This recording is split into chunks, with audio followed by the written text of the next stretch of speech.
একদম হয়ে যাবে। আর একটা বোকা দেখ কি রেট আছে এগুলো? 8,000 টাকা।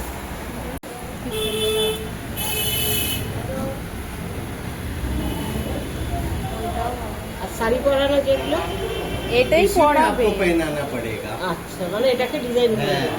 শাড়ি এখানে वो कापड़ बगल में मिलता है। দোকান আছে পাঁচটার মধ্যে। এটা মোবাইলে দিয়ে যাবে, আবার লোক নিয়ে যাবে, কাছে পাশে গলি আছে। पोशाक पोशाक वो नापे वो दिए।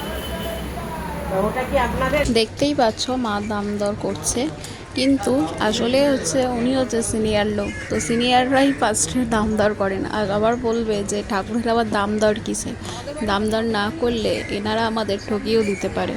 তাই জন্য তো উনি এটা ঠিকঠাক করছিলেন। তো যে বাজেট ছিল তো সেই বাজেটের থেকে অধিক হয়ে যাচ্ছিল। তো আমরা ভাবলাম যে দেখি আরও 4-5টা দোকান, কারণ ওখানে প্রচুর দোকান। তো সেই সব দোকানগুলো তো দেখতে দেখতে এখানে আমরা অনেক দোকান দেখেছি, অনেক দোকান মানে প্রায় সব কটা দোকানই আমরা ঘুরেছি, কিন্তু উনি যে রেটটা দিয়েছিল সেই রেটে আমরা পাইনি।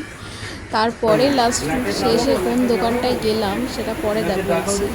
তো এখানে প্রচুর ঠাকুর, এটা আরও একটা দোকান, সেখানটায় দেখো কত রকমের ঠাকুর, রাধাকৃষ্ণ।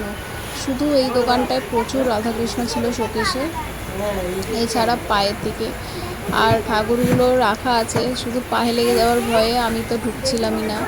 তাই একজন এমনিতেই ছোট ছোট দোকান, তার উপরে যদি পায়ে লেগে যাচ্ছিল ঠাকুর, তো ভয়ে আমি আর ঢুকিনি। তো মা বোন ওরা সব দেখছিল ঠাকুরগুলো, তো বারবার বলছে এই ঠাকুরটা এইরকম কেন, ওই ঠাকুরটা ওইরকম কেন।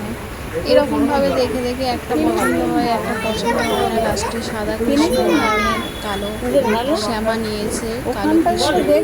তো সেটাও পরে দেখাবো কি নিলাম আমরা। রাধা কৃষ্ণ, কালোর ওপরেই কৃষ্ণ হবে, ভালো লাগে। ওইটা পড়বে আপনার 1600 টাকা। বলছি কালোর মধ্যে কি আছে? ওই তো। হ্যাঁ, কালোর মধ্যে তো আছে, কিন্তু রাধা সাদা, কালো ছোটও আছে, ওইটাও ভালো। বড়ও আছে।